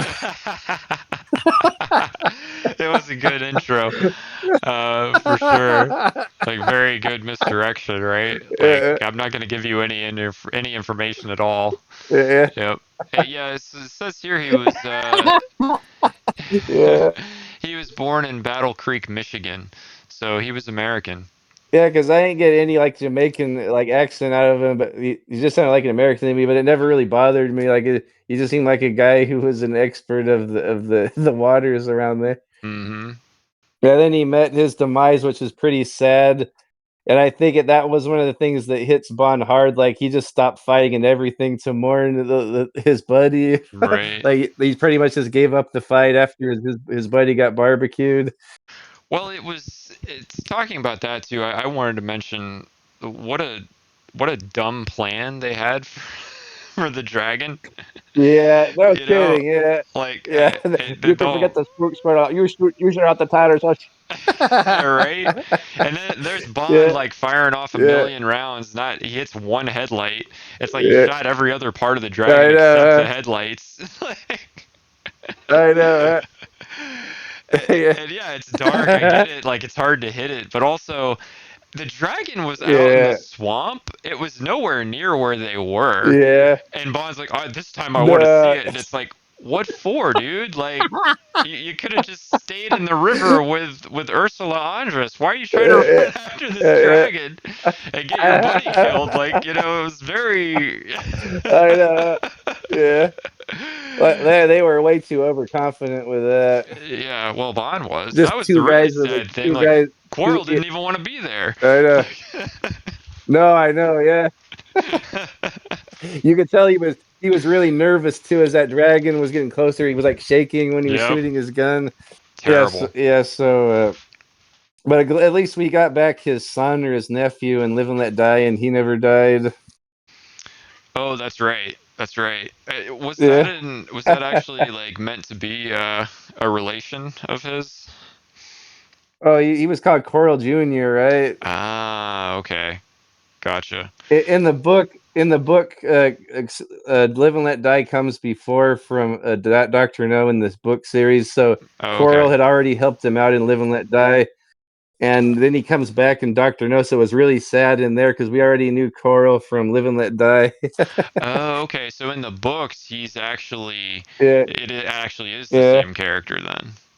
Yeah. Gotcha. Yeah, because the Dr. No comes after Live and Let Die. Okay. Interesting. Yeah. And then we got, I think, Felix is the only other noteworthy one. And Felix wasn't even in the book of Dr. No, but he showed up in here in the movie, and he was a pretty cool looking Felix, if I must say, like pretty, like he looked like a proper CIA agent, like with the suit and the glasses, and kind of mysterious and a handsome guy. I thought what's Jack Lord from Hawaii Five-0 played him. Right. I thought he was a pretty cool Felix, and he seemed more of like a funny guy, or he seemed less uptight than Bond did, which was kind of weird. Well, it kind of made sense to me, being that he was American, right? Like it was like, I don't know, and maybe like you said, that might be just a cultural bias type thing, but I think of the British being a bit more uptight than we are, generally. That's true, but it, I'm sure it all depends on the individual. That's just a stereotype. Yeah. So he was he wasn't in it too much. I know a lot of people say that's their favorite Felix. I guess like looks wise, he looks pretty cool, but like he's not really in the movie too much. Other than saving I guess he doesn't even need any saving, but he tries to save Honey and Bond at the end. Right. And then the baddies, I guess the movie is named after the baddie, and he's the big one, Dr. No, but we don't see him for like an hour and a half. We hear his voice maybe once, but we don't actually see him until the end. And I think it's a cool build up to his reveal at the end. But before that, the only baddies we really get are Mr. Jones, the little goon that's posing as a government house driver for Bond, and then the photographer, Professor Dent's like the only other noteworthy villain. The geologist that was friends with Strangways is actually a Spectre agent working for Dr. No. Right. He was trying to hide the evidence. When Strangways was onto the radioactive rocks near Crab Key, brought him to him, and then he knew that Strangways was on something. So I'm sure that's when he had the three blind mice kill Strangways. And then Dent meets a pretty brutal demise at the end when Bond sets him up. What do you think of Dent? Yeah, I thought he was a good secondary villain for sure. The actor was excellent, I think, for the role.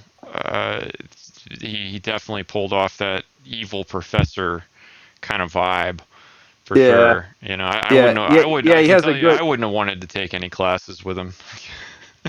No, yeah, he has that really cool, distinguished look. Like he has a really good look. That actor.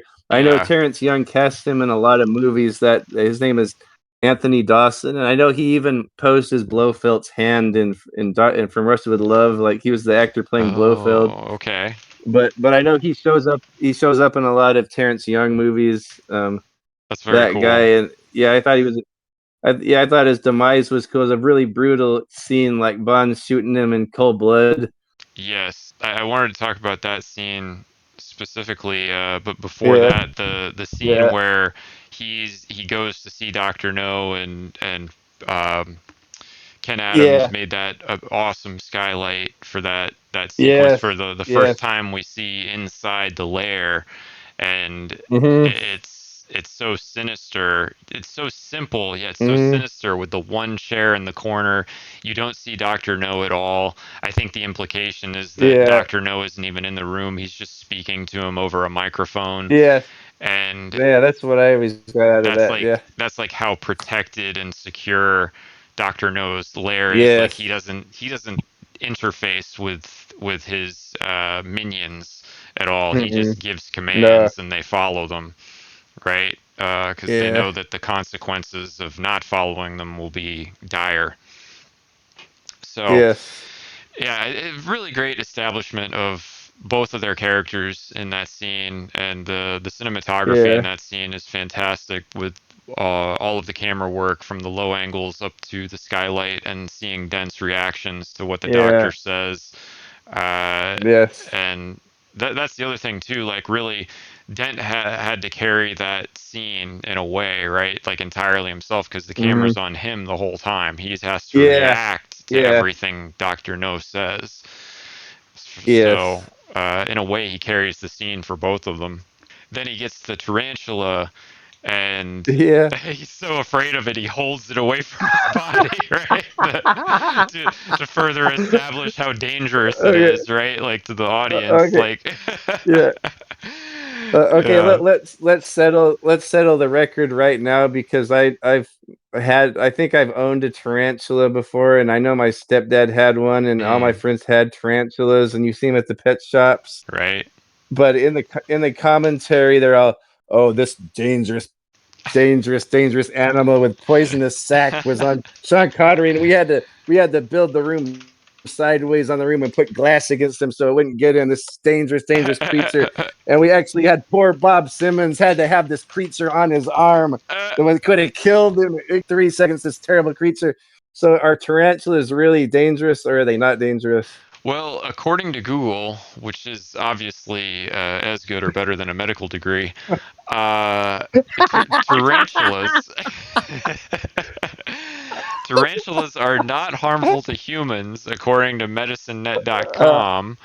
It does say tarantula okay. bites may feel similar to a bee sting, causing pain at the site of the bite. Okay. However, very rarely a Yeah. tarantula bite will cause an allergic reaction that may become life-threatening if the person has an anaphylactic Okay. episode. So no, it would appear that tarantulas Okay. are not dangerous creatures. However, please do your own research.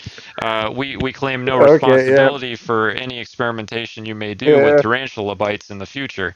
So,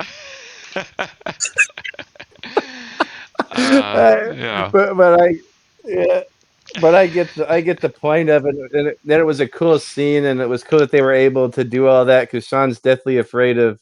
He must have arachnophobia. right, They had to put a glass plate. So the scene's really tense and good, and I like the music. That's one of my favorite Monty Norman cues right there. right, Especially how it's in sync with his shoe as he's striking the thing at yep. the end. Like the music's like Looney Tunes. Like uh, uh, They but did a great yeah, job yeah, with the editing of the music with that yeah, scene.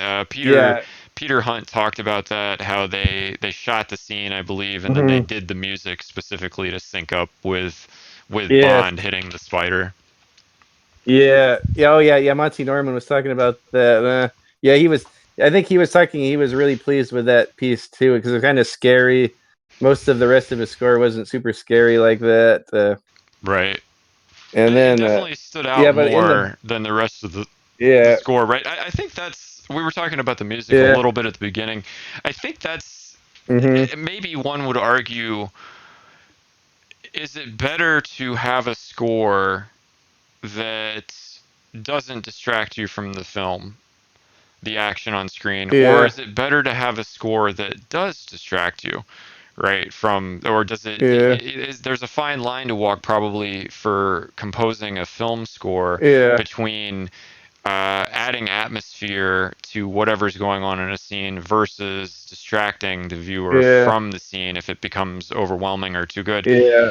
I can tell you that Monty Norman's score for Doctor No did not distract me one bit at all. No. It was not, to No. me, memorable in that way, right? But Yes. Yeah. Eric Serra's score for Goldeneye, yeah, I Yeah. absolutely noticed how different that was. Right from I Yeah. noticed the music a lot in Goldeneye, you know. So Yeah. it's a very different kind of thing, whether Yeah. you like that Yeah. style or not. It's like, oh, you're gonna notice it probably when you watch it. Yep. Yep. Same for John Barry, really, right? I mean, this is why, again, I'm not trying to attack Monty Norman or anything, but wouldn't it Yeah. have been fascinating to know, like, how would the movie have been different with a John Barry score? Yes. You know, Oh man, I know. I know. I would have been all over it even more. right? But yeah, I think yeah, Monty's is fine. It just sort of has that like outdated. I know it's 62 or 61 when they filmed this, but the John Barry sound scores are always timeless, and that thing sounds like it's something from like the Little Rascals or Like the Laurel and 40s or Hardy or the 50s. Three Stooges. It definitely has Yeah, that yeah, yeah, older vibe, right? It definitely feels like it yeah, could have been a film in the 50s from the score, yeah. which is fine. I mean, it That wasn't like that was, no, no, oh, that was so old at the time, right? But it just feels no. old Yeah, yeah, now. You know, it feels a little yeah, dated, like you and said. it's just like all the other aspects of the movies are so modern, ahead of the time. Like the man and the woman in the bed, and the killing the guy in cold blood, Yeah. and the partial nudity and the violence. But then the music, that music sounds like the Three Stooges. Right. Yeah, Yeah, the music yeah. But I mean, there definitely are a lot of changes it. yeah, yeah. There are a lot of cues in that I really like though. But then, but I guess before we go to Doctor No, I forgot to mention the Three Blind Mice were the first like ever Bond henchmen, Right. and they were straight out of the book as well. And they're kind of a unique little team of assassins, Right. kind of unimposing blind guys going around, and then all of a sudden they pull out pistols with silencers and shoot poor Strangways and shoot his poor assistant Right at the Barry's beginning. True Blood. Right at the beginning of the Yeah, and film. that was pretty. I think the music kind of makes it kind of silly, that old timey music, but that's kind of a dark, scary scene. Like you see them opening, like first person view, they're opening the gate in front of the house, and then they walk in there, and then she hears something when she opens her bookshelf, Yep. and the radio's in there, and she hears something. It's almost like a horror movie. And then she goes around, and there's one of the three blind mice standing at the window and shoots the poor girl. Screams that, well, they shoot her from multiple windows, right? Like I Yeah, think. yeah, But the other thing is that, like you said, it was like a horror film. yeah, Peter Hunt said he sped that up, in certain yeah, sections to really, make it seem more intense yeah, and scary. And also they yeah, exaggerated the sound of the glass breaking before he shoots yeah, her yes, to, like, just yeah, for that, I guess, yeah, the extra intensity of the scene, make it hit harder, yeah, whatever. And let's talk about yeah, for a minute how interesting it is that this was the first film in a new series, and it's 1962, and you've got three guys who are black murdering a white woman in the first, yeah, like, 2 minutes of this yes, thing. And, like, yeah, just the racial significance of that at the time was probably pretty amazing to see something like yes, that yeah, when yeah. you went That to a film. yeah, I didn't cross my mind until now that you mentioned it. Yeah, So just something to comment yeah, on. Just again, one of those yeah, things that was probably, like so many other things in this film, pretty racy for the time. yeah, yeah. That's another good point. Like, got way ahead of its time. I think they met their demise when Bond ran them off the road. The Yep. construction area, he dodged it, and they went off the road and kind of blew up as they're rolling down the hill, and the worker on the road looks down there, and Bond's standing by him, And he says, "What happened?" And Bond says, "I think they were on the way to a funeral." They were in a they were in a hearse. Right. Yeah, but man, this is like the birth of one-liners, right? Right. This movie, or had there been one? And also getting back to Mr. Jones, after Mr. Jones kills himself, is he doesn't want to talk about Doctor No. Um, Bond drives him back to Government House in that nice convertible '57 Chevy Bel Air, Yes, the black and one. yeah, and he drives up and to the Government House, and the guard out in front, and then Mr. Jones is sitting back there dead. Kind of a dark scene too. And then he Right. gets out of the car, and the guard's looking at him. He says, "Make sure he doesn't get away." And then the guard kind of looks at him like, "What the hell? This guy's dead."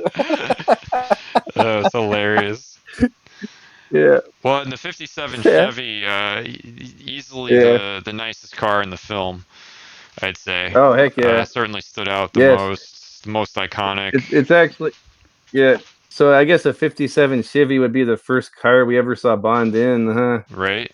Yeah, I think so. Oh no, it's yeah, because they didn't show him in a car in London, huh? I don't think so. Yeah, I don't think they did. And then yeah, after that, of course, he gets in the Sunbeam, which just seems like this massive yeah, downgrade compared to the '57 Chevy. yeah, But yeah. I guess it's just kind of small and sporty, and it's convertible, I guess. right. Yep.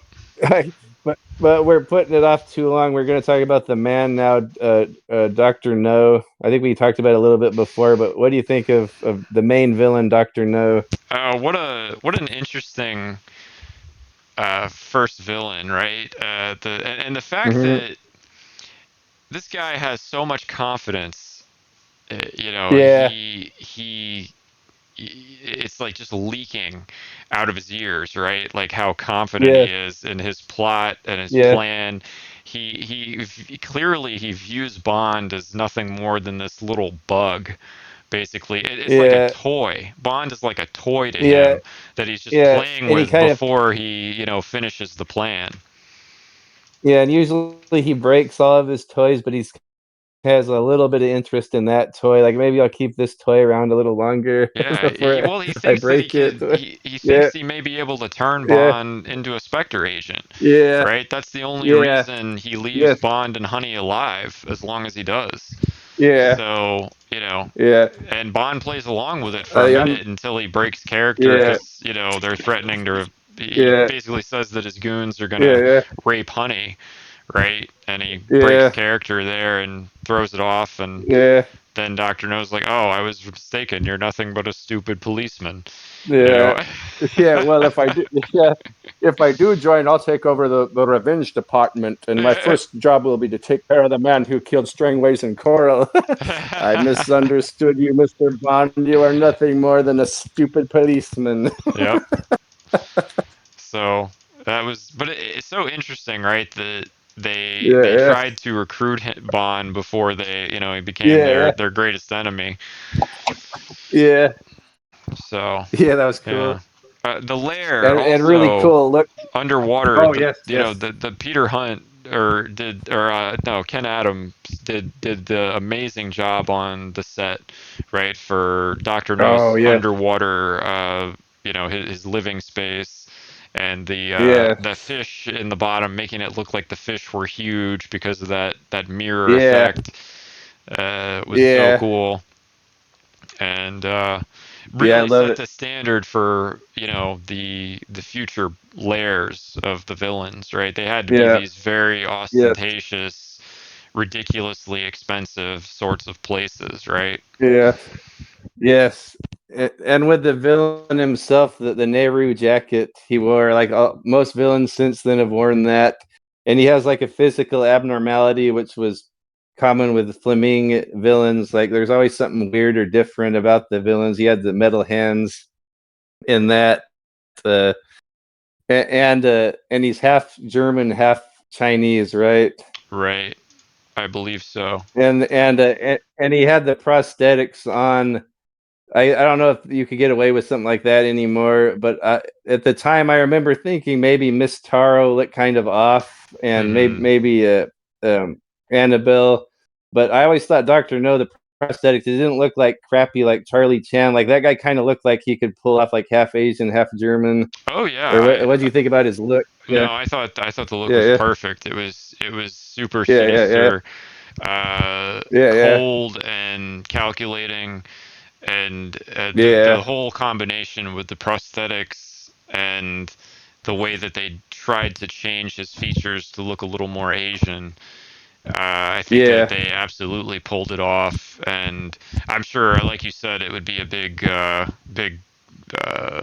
issue these days as far as trying to Yeah. make people look like they're a different race for acting purposes. But I think it makes perfect sense, right, for the role, and Yeah. they were going to have to go one way or the other more than likely because there probably weren't a whole lot of German Mhm. Chinese actors at the time. They Yeah. could have even Yeah. found to do such a thing, and um, Yeah. so I think that And it's great yeah. that they worked with what they had, the technology of the time, and it still holds up. Yeah. Because I'm watching the Blu-ray and Yeah. Doctor No looks absolutely sinister. It doesn't look cheesy at Yeah. all as far as like what they did for the features. The makeup Yeah. job was fantastic for him. Yeah. I think that the delivery of that was Yeah. great. The build-up of the character, you don't see him until the last what Yes. 20 minutes of the film, Yeah. if that. You don't even see Yes. him. Yes. And And yeah, his intro, when they first show his feet, when you see his shadow, that's such a cool looking scene, like the way it's shot. right. Oh, I forgot to mention Ted Moore, the cinematographer. Like that's probably one of the things that makes this movie so beautiful. But I'm sure it's a Ken Adam design set, but he opens the door and you just see his shadow and you see the silhouette of his body and he walks and you just see his feet and he walks up and looks at Bond and you just see his hand, Yep. like really sinister, cool intro to a villain. Well, and it's also implying very on the nose, right, that this guy has complete control over Bond and the Yeah, situation, right? He's literally drugged him and he's tucking him in, yeah, right? Almost, or like he puts his yeah, hand on yeah, the yeah, sheet, yeah, and moves it or whatever, you know. yeah, yeah. Great stuff. Yep. And and then I guess that's towards the end of the movie. So the movie ends on Crab Key with a great escape from Bond, and he sabotages Doctor No's operation, the nuclear reactor.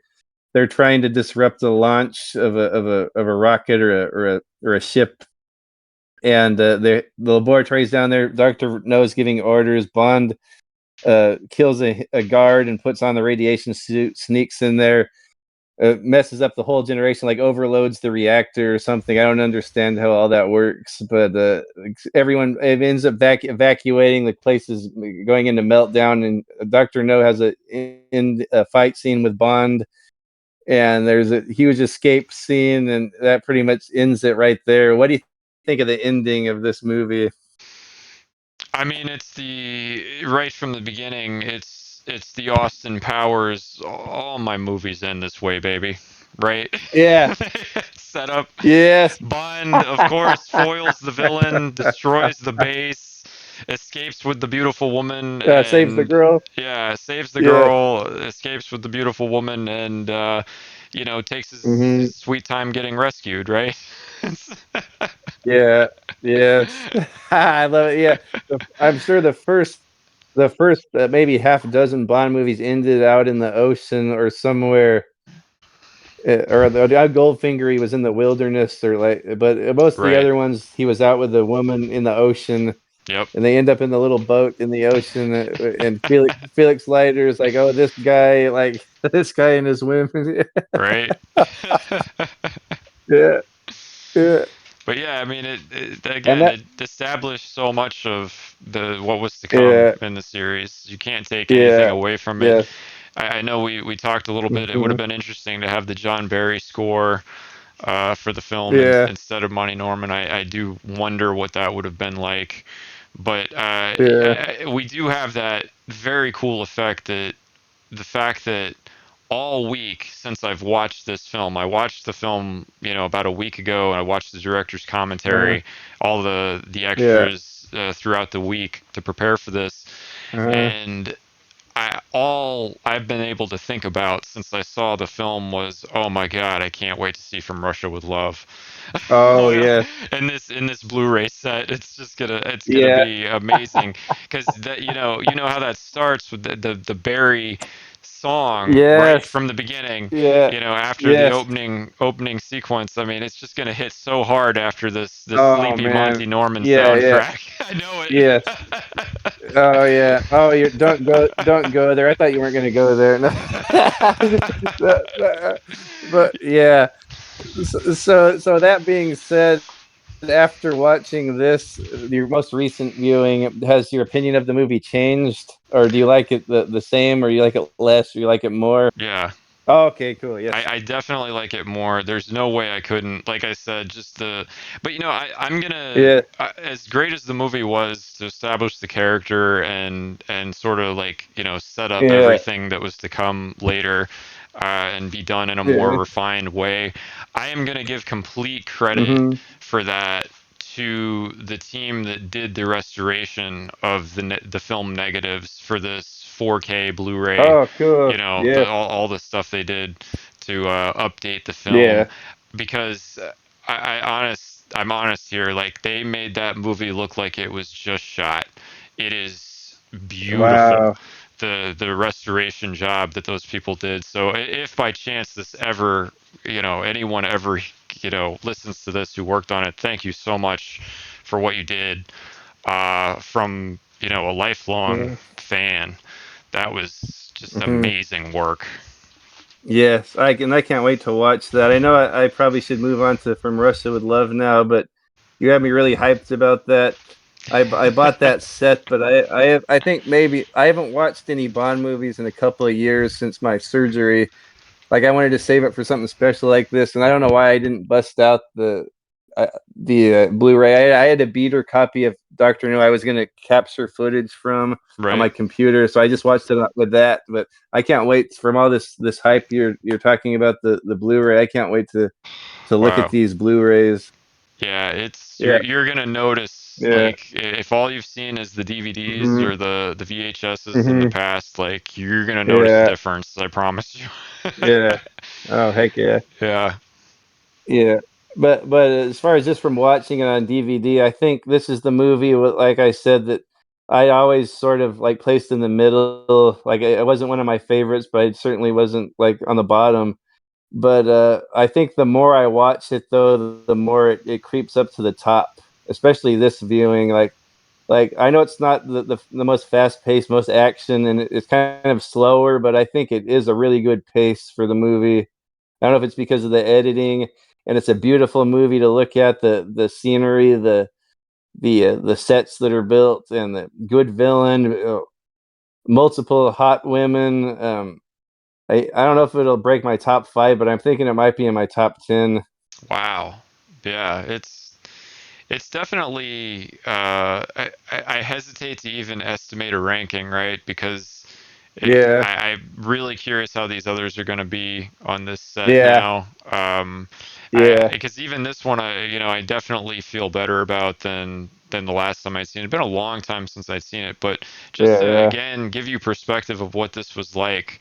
I watched this one with my dad, and he said after we watched it, like that was in all of the time of his life that he could remember. He said this is the biggest jump in television quality, like the quality of the picture that he had yeah. seen since like he said it reminded him of going from black and white to color TV. Like Wow. that was the only thing that he could remember was like a as big of a jump in quality Yeah. change, like Wow. for a viewing Okay. experience. So hopefully I'm not Wow. overselling you on it, but that's what it was like for us to watch this set Okay. of Doctor No. And does it have the digital copies too? Mine didn't come with that because I got a used copy. Okay. But Okay. yeah, I it think doesn't. mine must have it then because I bought it new. Yeah, you probably Yeah. do. You should check on that though and make sure you Cool. redeem the Okay. codes, right? Because sometimes those Yeah. codes expire. Yeah. Yeah. Yes. So Cool, excellent. Oh, we had a fun time talking about Dr. No with you. I knew we would have fun talking about this. This is a great kickoff to our new series.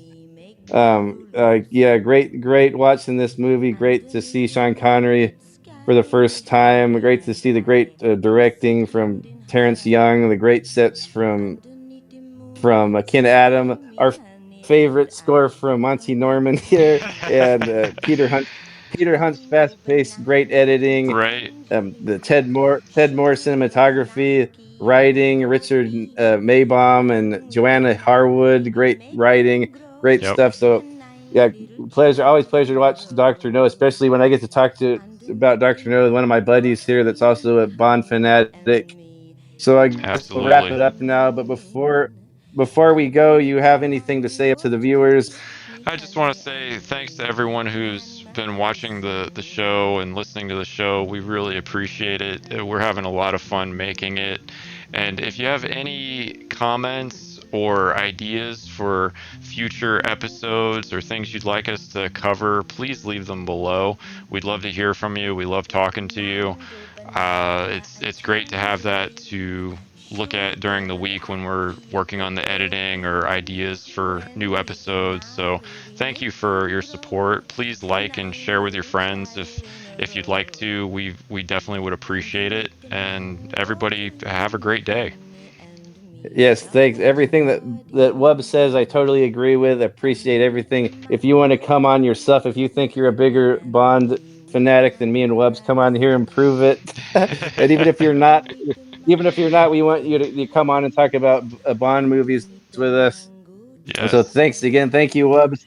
So I guess we'll see you guys on the next episode where hopefully we'll get to From Russia with Love. The mango tree.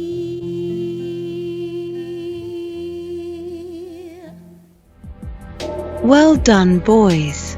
Another successful mission. Thank you for listening. If you enjoyed this debriefing, please like and share it with your friends. Do you expect me to talk? No, Mr. Bond, I expect you to die.